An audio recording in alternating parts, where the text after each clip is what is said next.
ஓம் சரணாகத தீனார்த்த பரித்ராண பராயணே சர்வசியார்த்திகரே தேவி நாராயணி நமோஸ்துதே. வணக்கம் நேயர்களே, இது மகாலட்சுமி ஜோதிடம் வழங்கும் காலச்சக்கரம். உங்கள் அன்பு ஜோதிடர் ஸ்ரீராம்ஜி பேசுகிறேன். அனைவரும் நலமுடன் இருக்கிறீர்களா? நன்றாகத்தான் இருப்பீர்கள், நன்றாக இருக்க வேண்டும். இன்றைய காணொளியில் நாம் காண இருப்பது லட்சங்களில் வருமானம் யாருக்கு? இதான் தலைப்பு. பணம் சம்பாதிக்க விரும்பாத மனிதர்கள் இந்த உலகத்தில் யாருமே இல்லை. நீங்களாகட்டும் நானாகட்டும் எல்லாருக்கும் அதுதான் முக்கியம். அதோடு சேர்ந்து புகழையும் பெருமையையும் சேர்த்து சம்பாதிக்கணும்னு ஆசைப்படுறவங்களும் உண்டு. சிலர் 10,000 ரூபா சம்பளத்துக்கு வேலைக்கு போகிறாங்க, சிலர் 40,000 ரூபா சம்பளத்துக்கு வேலைக்கு போகிறாங்க, சிலர் பிஸ்னஸ் பண்ணுறாங்க, மாதத்துக்கு ஒரு 70,000-80,000 ரூபா கிடைக்குதுன்னு சொல்கிறாங்க. இதையெல்லாம் தாண்டி லட்சங்களில் மாதச்சம்பளம் வாங்குகிற மனிதர்களும் உண்டு. லட்சங்களில் வருமானம் பெறும் அளவுக்கு தொழில் செய்கிற மனிதர்களும் உண்டு. எந்த மாதிரியான கிரக அமைப்பு இருந்தால் நம்ம லட்சத்துக்கு மேலே சம்பளம் வாங்க முடியும் அல்லது தொழில் செஞ்சு வாழ்க்கையில் பெருமளவு சம்பாதிக்க முடியும் அப்படிங்கிறத பார்க்கலாம். இது ஒரு மாதத்திற்கான வருமானம். சிலர்லாம் பார்த்திங்கன்னா வருஷத்துக்கே லட்ச ரூபா சம்பாதிக்க முடியல சார்னு சொல்கிறவங்களும் உண்டு. ஒரு 8,000 ரூபா சம்பளத்துக்கு வேலைக்கு போய்ட்டுருக்கேன், 10,000 ரூபா சம்பளத்துக்கு வேலைக்கு போய்ட்டுருக்கேன்னு சொல்கிறவங்களாம் இருக்கத்தான் செய்கிறாங்க. நம்ம நாட்டில் லட்சங்களுக்கு மேலே சம்பளம் வாங்குறவங்களுடைய எண்ணிக்கைன்னு பார்த்திங்கன்னா ரொம்ப குறைவு தான். கிரகங்கள் எல்லாரையும் பணக்காரனாக்கி அழகு பார்ப்பதில்லை.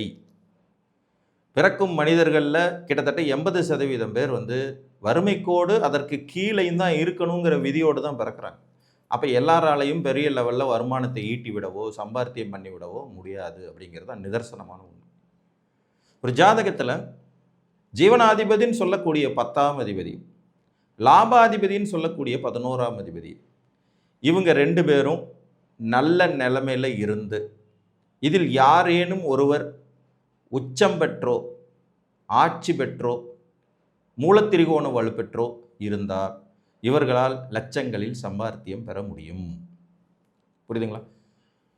ஒரு ஜாதகத்தில் இருக்கக்கூடிய ஜீவனாதிபதின்னு சொல்லக்கூடிய 10ஆம் அதிபதியும் லாபாதிபதின்னு சொல்லக்கூடிய 11ஆம் அதிபதியும் நல்ல நிலைமையில் ஜாதகத்தில் இருந்து, அதாவது அவங்க கெட்டு போகாமல் இருந்து, யாராவது ஒருவர் உச்சம் பெற்று இருந்தால் அல்லது ஆட்சி மூலத்திரிகோணம் பெற்றிருந்தால் பெருமளவு வருமானம் லட்சங்களுக்கு மேலே சம்பாத்தியம் பெற முடியும். இதில் இவர்கள் தொழில் செஞ்சும் லட்சங்களுக்கு மேலே வருமானம் ஈட்டவும் வாய்ப்புகளும் உண்டாகும். வேலையில் இருந்தும் லட்சங்களுக்கு மேலே வருமானம் வரக்கூடிய வாய்ப்புகளும் இருக்கும். உதாரணமாக ஒரு மாதம் 3 லட்சம் சம்பாதிக்கிற சார் சொல்கிறாருன்னா அவருக்கு இந்த அமைப்பு இருக்கும். மாதம் 3 லட்ச ரூபா வருமானங்கிறது வருஷத்துக்கு 36 லட்ச ரூபா. அப்போ அது பெரிய வருமானம் தான், அது குறைவாக சொல்லிட முடியாது. மாதம் 60,000 சம்பாதிக்கிறேன், 40,000 சம்பாதிக்கிறவங்கிற மத்தியில் 20,000 சம்பாதிக்கிறேன், 10,000 சம்பாதிக்கிற மாதங்கிறவங்களுக்கு நடுவில் மாதம் 3 லட்சம் சம்பாதிக்கிறேன்னு சொல்கிறவருடைய நிலைப்பாடு எவ்வளோ உயரத்தில் இருக்குங்கிறத நீங்கள் யோசித்து பார்க்கணும். 10 வருஷம் இவர் தொடர்ந்து இந்த வேலையை செஞ்சுட்டாருனாலே கிட்டத்தட்ட அவர் கோடீஸ்வரன் ஆகிடுவார். இந்த 3 லட்ச ரூபா சம்பளத்தில் 10 வருஷம் ஒருத்தர் கண்டினியூவாக இருக்கிறாருன்னா சரியான முதலீடுகள் செய்யும்போது அவர் கோடீஸ்வரன் ஆகிடுவார்.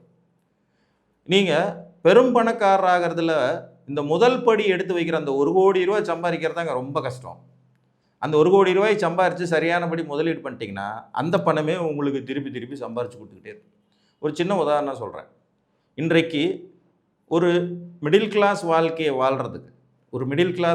வாழ்கிறதுக்கு மாதத்துக்கு ஒரு 50,000 ரூபா இருந்தால் போதும், நிச்சயமாக போதும். அதில் அதுக்கு மேலே எல்லாம் ஒன்றும் பெரிய எக்ஸ்ட்ரீம் லெவலுக்கெல்லாம் போக வேண்டாம். ஒரு மிடில் கிளாஸான லைஃப் ஸ்டைலை வாழ்கிறதுக்கு மாதம் 50,000 ரூபா இருந்தால் போதும். நீங்கள் எப்படியோ கஷ்டப்பட்டு உங்களோட 40வது வயசுக்குள்ளே ஒரு 1 கோடி ரூபாய் சேர்த்துடுறீங்கன்னு வச்சுக்கோங்க. 1 கோடி ரூபாயை சேர்த்துடுறீங்க. இதை சரியானபடி முதலீடுகளில் போயிட்டு பண்ணிட்டீங்கனாலே உங்களுக்கு மாதம் பார்த்திங்கன்னா கிட்டத்தட்ட 60-65,000 ரூபா ரிட்டர்ன் கிடைக்கும். அப்போ ஒரு சராசரி வாழ்க்கையை வாழ்கிறதுக்கு உங்கள் காசு அழியாமலே மாதம் உங்களுக்கு தேவையான காசு கிடச்சிரும். ஸோ இப்போ அந்த பணம் அப்படியே இருக்கும். இதுலேயும் இன்னும் மேற்கொண்டு திருப்பி ரீஇன்வெஸ்ட்மெண்ட் பண்ணுற புத்திசாலிகளும் இருக்கவே செய்வாங்க. மாதத்துக்கே ஒரு 30,000 ரூபாய்க்குள்ள செலவுகளை எல்லாம் சுருக்கிட்டு எனக்கு 65,000 ரூபா மாதம் வருமானம் வருது, அதில் 35,000 ரூபாய்க்கு மறுபடியும் நான் இன்வெஸ்ட் பண்ணுறேன்னு சொல்லி பெரும் கோடீஸ்வரர்கள் ஆகிறவங்களும் உண்டு. உங்கள் பணத்தை நீண்ட காலம் வளர்ச்சி அடைய வைக்க வேண்டியது தான் உங்கள் பொறுப்பு. ஸோ இந்த லட்சங்களில் வருமானம் அது சுயதொழிலாக இருந்தாலும் சரி, உத்தியோகமாக இருந்தாலும் சரி, பெறுவதற்கு 10-11ஆம் அதிபதிகளின் துணை ரொம்ப முக்கியம். இப்போ ஒரு கடகலக்கண ஜாதகம், ஒரு 10ஆம் அதிபதி செவ்வாய், 11ஆம் அதிபதி சுக்கிரன். 10ஆம் அதிபதி செவ்வாய், 11ஆம் அதிபதி சுக்கிரன். இவருக்கு 11 கூடிய சுக்கிரன் வந்து மீனத்தில் உச்சம். 10ஆம் அதிபதி செவ்வாய் 10லேயே ஆட்சி மற்றும் திக்பலம் மூலத்திரிகோண வலுவோடு இருக்கார். கிட்டத்தட்ட நல்ல பவர். நல்ல வேலையில் இருக்கிறவர், நல்லா படித்தார், நல்ல வேலை முயற்சி பண்ணார், நல்ல வேலையும் கிடச்சது. மாதம் கிட்டத்தட்ட 6 லட்சத்துக்கு மேலே சம்பளம் வாங்குறாரு வெளிநாட்டில். இது அந்த அமைப்பு. உங்களுக்கு 10ஆம் அதிபதி 11ஆம் அதிபதி வலுப்பெற்றாரா ரொம்ப சிறப்பான ஒரு யோகத்தை கொடுக்கிறது அப்படிங்கிறது ஒரு நிதர்சனமான உண்மை. அதுக்காக தான் இதை நான் உங்களுக்கு விளக்கமாக சொல்கிறேன். இது போக இன்னும் ஒரு வழியிலையும் லட்சங்களில் சம்பாதிக்கிறதுக்கான யோகிதைகள் உண்டாங்க. இது சம்பாதிக்கிறதுக்கான யோகிதைகளாக இருக்கும். இது வந்து பிஸ்னஸ் பண்ணுற கேட்டகரியில் 10, 11 வந்துடும். பிஸ்னஸும் பண்ணலாம், வேலைக்கும் போகலாம். இது ரெண்டுமே இதில் வரும். வேலையிலேயே நல்ல சம்பாத்தியம் பெறுவதற்கான வாய்ப்புகள் இருக்கக்கூடியது பார்த்திங்கன்னா, எந்த ஒரு ஜாதகத்திற்கு 6ஆம் அதிபதி நல்ல வலிமை அடைஞ்சு, 6ஆம் அதிபதி நல்ல வலிமை அடைஞ்சு அவர் வந்து தனஸ்தானம்னு சொல்லக்கூடிய 2ஆம் இடத்துல சிறப்பாக அமர்ந்தார்னாலும், இந்த சிறப்பாக அமரக்கூடிய ஜாதகத்துக்கு பாக்கியாதிபதியின் பார்வையோ தொடர்போ கிடைச்சிருச்சுன்னா இவர்களும் லட்சங்களுக்கு மேலே சம்பாதிக்கும் யோகியதை கொண்டவர்கள். புரியுதுங்க? இது வந்து சம்பாத்தியத்தில் லட்சத்துக்கு மேலே கிடைக்கக்கூடிய அமைப்பு. உங்கள் லக்னத்துக்கு 6ஆம் அதிபதி 2ஆம் இடத்துல வந்து நல்ல நிலைமையில் உட்காரணும். அவர் அதாவது அங்கே நட்புக்கு குறையாமல் அமரணும். இவங்களுக்கு பாக்கியாதிபதியோட தொடர்பு ஏற்படணும். பாக்கியாதிபதி ஒன்று கூடவே இருக்கலாம், இல்லைன்னா எங்கேயாவது இருந்து அவரை பார்த்துட்டு இருக்கும். இந்த அமைப்பு இருந்ததுனாலும் லட்சங்களுக்கு மேலே சம்பாத்தியம் பெறும் யோகியதை உண்டாகும்.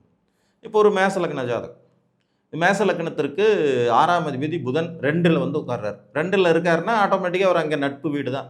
ரிஷப வீடு புதனுக்கு கெட்ட வீடு கிடையாது. 6 2ல் இருக்கான், நல்ல விஷயம். இப்போ இந்த 2ல் அமர்ந்திருக்கிற புதனை விருச்சிகத்தில் இருந்தபடி குரு பார்க்குறார். பாக்கியாதிபதி 8லிருந்து விருச்சிகத்தில் இருந்தபடி குரு பார்த்துட்டு இருக்கார். 9ஆம் அதிபதியினுடைய தொடர்பு கிடைக்குது.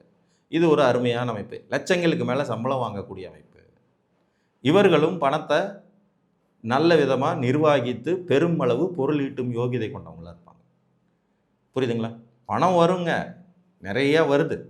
ஆனால் இன்றைக்கி இளைஞர்கள், இளைய தலைமுறையினர் வந்து அதை எப்படி சேர்த்து வைக்கிறதுன்றதே தெரியாமலேயே வாழ்ந்துட்டுருக்காங்க.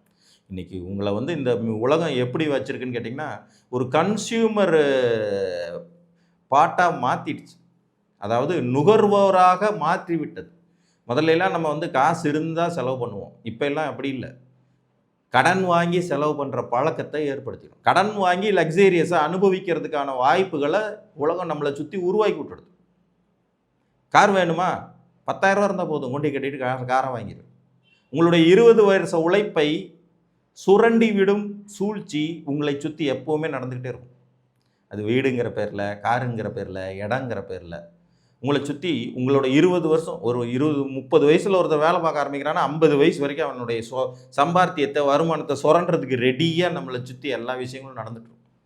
நம்ம அதில் கொஞ்சம் கவனம் சிதறினாலும் வாழ்நாள் கடங்காரனாகிக்கிட்டு அவஸ்தைப்படுவோம்.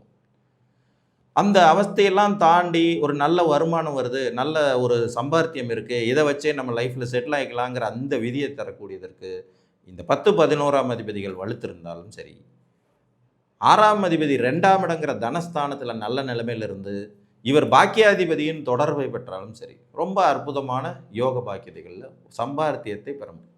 ஒரு சில ஜாதகங்கள் இந்த நாளுமே நல்லாயிருக்கும். பாக்கியாதிபதி பார்வையில் தனாதிபதி இருப்பார், தனஸ்தானத்தில் இருக்க 6ஆம் அதிபதி இருப்பார், ப்ளஸ்ஸு 10, 11 வலுவாக இருக்கும். இவங்க பார்த்திங்கன்னா பிஸ்னஸும் ஒரு சைடில் பண்ணி சக்ஸஸாக இருப்பாங்க, நல்ல வேலைகள்லையும் பெரும் அளவில் சம்பாதிப்பாங்க. இவங்களுக்கு குறைந்தபட்சமே லட்சங்களுக்கு மேலே தான் சம்பாத்தியம் வரும், வருமானம் வரும், யோகிதைகள் கிடைக்கும். புரியுதுங்களா? ஒரு துலா லக்ன ஜாதகர், இவர் ஒரு பிஸ்னஸ்மேன். இவருக்கு 10ஆம் அதிபதி சந்திரன் 10லேயே ஆட்சி, 11ஆம் அதிபதி சூரியன் 7ஆம் இடத்துல உச்சம். இவர் சொந்த தொழில் பண்ணுறாரு. இது போக விவசாயம் இருக்குது, ட்ராவல்ஸ் இருக்குது, பல தொழில் பண்ணார். இவர் வந்து எவ்வளவு சம்பாத்தியம் பண்ணுவார் மாதத்துக்குன்னு கணக்கே சொல்ல முடியாது. லட்சங்களை தாண்டி கிட்டத்தட்ட கோடிகள் கிட்ட நெருங்கி விட்ட ஒரு ஜாதகம்னு கூட சொல்லலாம். இந்த லாபாதிபதியும் வலுவாக இருக்குது, ஜீவனாதிபதியும் வலுவாக இருக்கிறதனுடைய அந்த அமைப்பு. இவருக்கு பார்த்திங்கன்னா விருச்சிகத்தில் குரு வேறு இருப்பார். 6 2ல் அமர்ந்த நிலையில் அங்கேயே செவ்வாயும் ஆட்சியாகவும் இருப்பார். அப்போ வருமானம் எந்தெந்த வகையில் வருங்கிறது நீங்கள் நல்லா யோசிச்சு பார்த்துங்க. 6, 2 கனெக்ட் ஆகுது, அது ஒரு சிறப்பு. ப்ளஸ் 10 வலுத்து நிற்கிறார், அது ஒரு சிறப்பு. ப்ளஸ் லாபாதிபதி உச்சம் பெற்று இருக்கிறார், இதுவும் ஒரு சிறப்பு. ஸோ எல்லா வகையிலையும் இந்த வலு இருக்கிறதுனால தான் ஜாதகத்தினால பெரும் பொருளை ஈட்டக்கூடிய யோகிதைகள் உண்டாகுது. புரியுதுங்களா? இந்த அமைப்பு உங்கள் ஜாதகத்தில் இருந்தால் நீங்களும் லட்சங்களில் சம்பாதிக்கும் யோகிதை கொண்டவர்களாக இருப்பீங்க. லட்சங்கள்ங்கிறது ஒரு பேருக்கு, லட்சங்கள் தாண்டி பல மடங்கு அதில் இருக்கிறதுக்கான வாய்ப்புகள் இருக்கும். குறிப்பாக 10, 11 வலுவாக இருந்தால் அந்த வருமானம் எப்படியாவது வந்துடுது, ஏதாவது ஒரு ரூபத்தில் கிடைக்க ஆரம்பிச்சிடும். 6ஆம் அதிபதி 2க்கு வர்றது மிகப்பெரிய அதிர்ஷ்டம். 6ஆம் அதிபதி 2க்கு வந்து நல்ல நிலைமையில் இருந்தார்னா அது ரொம்ப பெரிய அதிர்ஷ்டம். ஏன்னா எதிரியின் தனம் கூட உங்களுக்கு கிடைக்கும். கடன் இல்லாமல், நோய் இல்லாமல் எதிரியின் தனம் நமக்கு கிடைக்கும் யோகிதைகளை கொடுக்கக்கூடிய அமைப்பு இது. அப்போ இந்த அமைப்புகள் இருந்து உங்கள் பாக்கியாதிபதியும் வலுத்திருக்கும் போது நிச்சயமாக உங்களால் லட்சங்களை தாண்டி பொருளீட்ட முடியும். ஈட்டும் பொருளை சிறப்பாக சேமிக்க முடியும். சேமித்து எதிர்கால தலைமுறைக்கும் கொண்டு சேர்க்க முடியும். சிக்கல் இல்லாத வாழ்வை நீங்கள் வாழ முடியும் என்று கூறி மீண்டும் ஒரு காணொலியில் உங்களை வந்து சந்திக்கும் வரை உங்களிடமிருந்து அன்புடன் விடைபெற்றுக் கொள்வது உங்கள் அன்பு ஜோதிடர் ஸ்ரீராம்ஜி. நன்றி, வணக்கம்.